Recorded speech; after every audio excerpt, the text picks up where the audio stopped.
जम्मू में हवाई हमले की आशंका से बजा है सायरन। ये बड़ी जानकारी।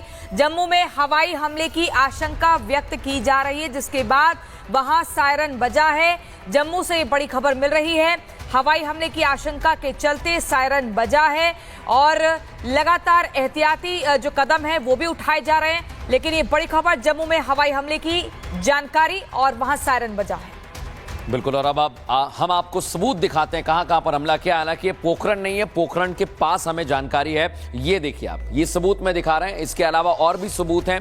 ये तो एक छोटा सा सबूत है। श्रीनगर में कैसे नापाक हमले को नाकाम किया गया है, ये आपको दिखा रहे हैं। और जबरदस्त यहां पर प्रहार किया गया है। इधर सिरसा में हमारे पास जानकारी है, पाकिस्तान की फतेह मिसाइल आई, फतेह 2 है, और उसको यहां पर ढेर कर दिया। और उसका मलबा देखिए आप, ये दुनिया में जाना चाहिए। जालंधर में अटैक की कोशिश की, पाकिस्तान का ड्रोन आया और उसे हमने नष्ट कर दिया है। यानी जितने भी ये बॉर्डर इलाके हैं, आप देखिए जितने भी राज्य हैं जहां पर पाकिस्तान अटैक कर रहा है, वहां पर जबरदस्त भारत जवाब दे रहा है। और एक आखिरी तस्वीर आपको दिखा रहा हूं मैं कच्छ की। ये आप देखेंगे तो कच्छ में जो हमला किया गया है उसे नाकाम कर दिया है। और ये जब तस्वीर ली गई थी, आप देखेंगे कि इसमें आग भी लगी हुई है। यानी पाकिस्तान लगातार बड़ी जानकारी मिल रही है। पाकिस्तान अपनी सेना की तैनाती बढ़ा रहा है। सीमा पर पाकिस्तान की सेना की गतिविधियां देखी गई हैं।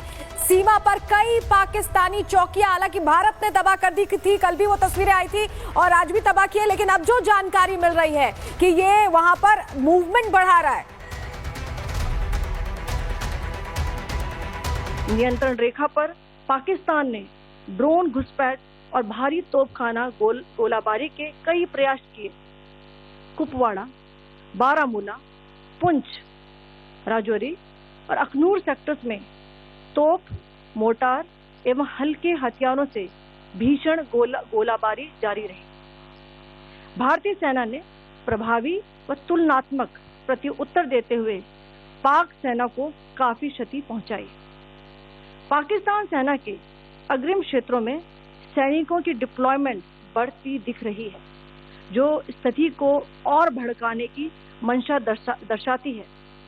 भारतीय सशस्त्र बल पूर्ण परिचालन तत्परता की स्थिति में है। अभी तक सभी शत्रुतापूर्ण कार्रवाइयों का प्रभावी ढंग से सामना कर उपयुक्त जवाब दिया गया है।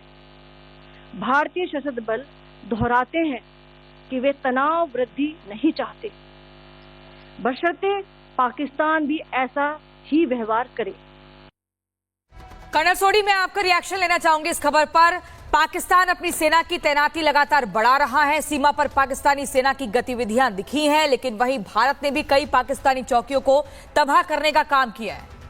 देखिए, पाकिस्तान जिस तरह से उसको विफलता मिल रही है, उसका कोई भी मिलिट्री एक्शन भारत में सफल नहीं हो रहा है। ये अब डेस्परेट हो रहा है और जैसे जैसे ये डेस्परेट हो रहा है, ये आने वाले समय में ये कॉन्टैक्ट ऑपरेशंस भी खोल सकता है। यानी कि जब सैनिक टू सैनिक लड़ाई होती है, जो थल सेना और थल सेना की होती है। अब तक जैसे ग्रुप कैप्टन यूके धर्मासर ने सही बताया कि अब तक जो ऑपरेशन है वो बेसिकली मिसाइल से हैं, लॉटरिंग म्यूनिशन से हैं, लड़ाकू विमान से हैं, लेकिन डायरेक्ट कॉन्टैक्ट अभी ट्रुप्स का नहीं हुआ है। लेकिन पाकिस्तान जिस तरह से बौखला रहा है, जिस तरह से उसको समझ नहीं आ रही कि वो अपनी आवाम को कैसे बताए कि वो ये जंग जीत रहा है, वो out of frustration contact operation शुरू कर सकता है। इसीलिए आज की प्रेस ब्रीफिंग में बिल्कुल साफ बताया गया कि हम हर चीज के लिए तैयार हैं। अगर कॉन्टैक्ट ऑपरेशन भी होंगे पाकिस्तान की तरफ से, भारतीय सेना पूरी तैयार है। मैं आपके दर्शकों एक और चीज बताना चाहूंगा। पिछले 4 युद्ध जो हुए हैं वो हमेशा पाकिस्तान ने पहला वार किया है, जिससे भारत ने मुंह तोड़ जवाब दिया है। और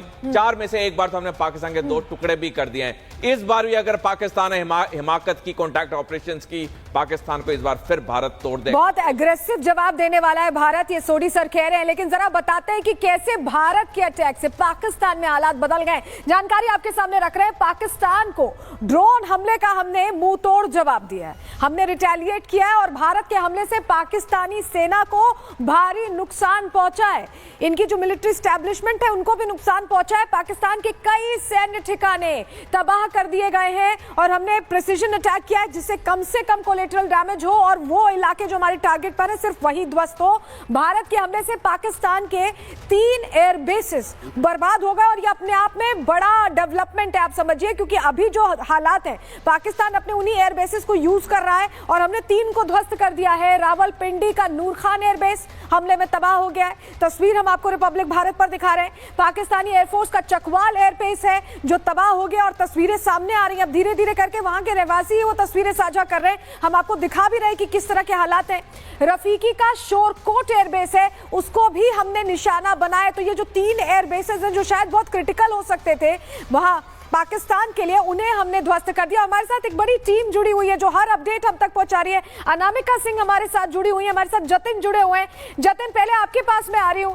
जिस तरह से पाकिस्तान कोशिशें कर रहा है, अभी भी हम ये कह रहे हैं कि हम कोलैटरल डैमेज नहीं चाहते, हम कम से कम उन इलाकों को देखकर प्रिसीजन अटैक्स कर रहे हैं, लेकिन अब पाकिस्तान हमें मजबूर कर रहा है आगे का बड़ा स्टेप लेने पर।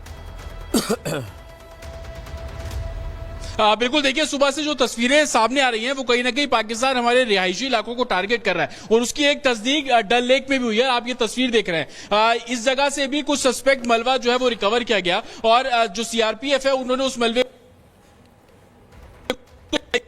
इनिशियल जानकारी जो मिल रही है, एक ड्रोन था सामने जो आप डल लेक देख रहे हैं, इसी जगह पर आसमान में जो एयर डिफेंस सिस्टम है उसने उस ड्रोन को मार गिराया, जिसके बाद तमाम फोर्सेस अंदर गई और रेस्क्यू करके वो जो इक्विपमेंट है उसको बाहर निकाला गया और अब वो सीआरपीएफ और इंडियन आर्मी के कब्जे में। हालांकि आप इस लोकेशन को समझेंगे तो बेहद टूरिस्ट स्पॉट है, आसपास तमाम रेजिडेंशियल इलाके हैं जो कि राजभवन भी यहां से बेहद नजदीक है। तो किस तरीके से रिहायशी इलाकों को पाकिस्तान ड्रोन के जरिए टारगेट कर रहा है और यही सबसे बड़ा कारण है। और श्रीनगर में इस वक्त मेरी मौजूदगी है क्योंकि डल लेक में भी रेस्क्यू जो अब से कुछ देर पहले ही खत्म हुआ और तमाम जो ड्रोन है वो यहां से रिकवर किए गए, जिसको न्यूट्रलाइज करके मार गिराया था। लेकिन श्रीनगर इस लिहाज से महत्वपूर्ण क्योंकि कल हमने देखा कि जम्मू एयरबेस पर किस तरीके से ड्रोन से हमले किए गए, लेकिन सुबह होते ही लगातार एक के बाद एक 10 ऐसे धमाके सुनाई दिए, जिसमें से एक इसी डल लेक के पास का धमाका था जिसके जब सर्च किया गया तो धुआं निकलता हुआ एक जो इक्विपमेंट है वो बाहर आया। हालांकि इनिशियल वो ड्रोन के तौर पर ही देखा जा रहा है, लेकिन सबसे बड़ी बात, भारत लगातार बोल रहा है कि हम आपके रिहायशी इलाकों को टारगेट नहीं कर रहे हैं, हमारी लड़ाई सिर्फ और सिर्फ आतंकवाद के खिलाफ है।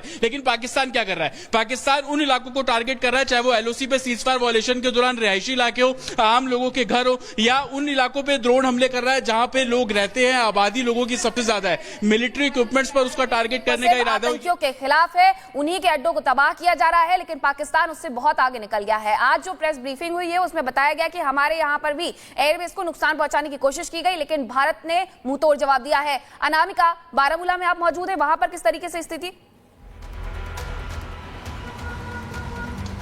देखिए, बारामूला में मेरी मौजूदगी है और जो जिक्र अभी फिलहाल जतिन कर रहे थे कि किस तरीके से डल झील के आसपास के इलाकों में जो शेल्स पड़े मिले हैं, उसी को लेकर बड़ी खबर जो देने जा रही हूं मैं। श्रीनगर में जो कंट्रोल रूम बनाया गया था अब उसको ज्यादा एक्टिव कर दिया गया है। बाकायदे श्रीनगर डीसी की ओर से एक हेल्पलाइन नंबर जारी किया गया है और वो हेल्पलाइन नंबर जारी करते हुए लोगों से यह अपील की गई है कि वो अपने घरों के आसपास या कहीं पर भी कोई शेल या कोई मलबा या कोई पार्ट्स देखे, किसी भी चीज का जो उन्हें संदिग्ध लगे, उसके बारे में वो कंट्रोल रूम को इत्तला करें। कंट्रोल रूम से बाकायदे इसके लिए नंबर जारी किया गया है। साथ ही ये भी कहा गया है कि अगर आप इस पूरे हमले में अगर कुछ हो भी जाता है, छत को, घर को, खिड़की को, दरवाजे को या आपको, तो उसके बारे में भी आप डीसी ऑफिस में जो कंट्रोल रूम बनाया गया है उस पे कॉल सेंटर पे कॉल नंबर पे जो जारी किया गया उस पे कॉल करके इन्फॉर्म करेंगे, बताएंगे। आप उस पार्ट्स को उठाएंगे नहीं, छुएंगे नहीं। अपने आसपास के पुलिस स्टेशन हो या फिर आपको अगर सेना के जवान दिखाई दे तो उनको आप इन्फॉर्म करेंगे। अगर कोई नजर नहीं आता है आपको अपने आसपास तो आप इस दिए गए नंबर पे कॉल करेंगे। इसके अलावा श्रीनगर कॉल सेंटर से या फिर अगर यूं कहे तो कंट्रोल रूम से बाकी जो जिले हैं आसपास के, उनको भी इंफॉर्मेशन अपडेट की जा रही है कि अगर आपके इलाके में भी, अगर आपके जिले में, ये हमारे पास बड़ी खबर मिल रही है क्योंकि पाकिस्तान के जो झूठे दावे हैं उनकी आज रिपोर्ट खोजी है। भारत की सेना ने, पाकिस्तान कह रहा था कि S-400 सिस्टम को ऐसा कर दिया वैसा कर दिया, लेकिन पूरी तरह सुरक्षित है और पाकिस्तान के ड्रोन हमले को बराबर इंटरसेप्ट कर रहा है हमारा एयर डिफेंस। ये भारतीय सेना ने जानकारी दी है। खास मेहमान लगातार हमारे साथ मौजूद हैं। अखिलेश जी, मैं आपके पास आ रहा हूं। ये जो वॉर में हम आमतौर पर देखते हैं, ये कोशिश की जाती है, लेकिन हम इस फेक न्यूज को बता भी रहे हैं और इसका पर्दाफाश कर रहे हैं और सच क्या है वो भी दिखा रहे हैं, जो भारतीय सेना ने तस्वीर जारी की। देखिए, ये बहुत ज़रूरी है क्योंकि जो पाकिस्तान की प्रवृत्ति है वो हमेशा फेक न्यूज़ फैलाएगा। वो इसलिए क्योंकि उसे अपनी कंट्री में फेस सेविंग करनी है अपने लोगों के सामने। अभी अगर आप शुरू से देखेंगे ड्रोन का अटैक क्यों हो रहा है, मैं 1 मिनट दर्शकों को समझाना चाहूँगा कि अभी पाकिस्तान पूरा ड्रोन अटैक कर रहा है, 2 दिन लगातार हुआ है। वो इसलिए हुआ, फर्स्ट डे इंडिया ने मिसाइल से हमला किया, उसके जवाब में जब पाकिस्तान ने मिसाइल डाली तो एक भी मिसाइल उनकी अपने लक्ष्य पे नहीं पहुंची, क्योंकि हमारा जो इंटीग्रेटेड एयर डिफेंस सिस्टम है जिसमें S-400 आकाश और 8 गन्स है जो एयर डिफेंस की गन, उन्होंने उसको पूरा बर्बाद कर दिया। वो समझ गया कि वो मिसाइल्स के थ्रू हमला नहीं कर पाएगा, इसलिए उसने ड्रोन की जो ये यूज करा है, और वो किस लिए करा है, ये उसने हमास से ये टेक्नोलॉजी ली है। हमास यही कर रहा है इजराइल के साथ। इजराइल के पास एक one of the best air defence system है जिसे हम आयरन ड्रोन बोलते हैं, लेकिन उसमें भी अगर आप बहुत सारे ड्रोन एक साथ भेजो तो उसमें से कुछ कुछ इन्फिल्ट्रेट कर सकते हैं। ठीक है, हमने उससे सबक लेके जी। जो अपना एयर डिफेंस सिस्टम बनाया है उसको हमने इस तरह से बनाया है कि वो हर 4 लेयर में एक्ट करता है।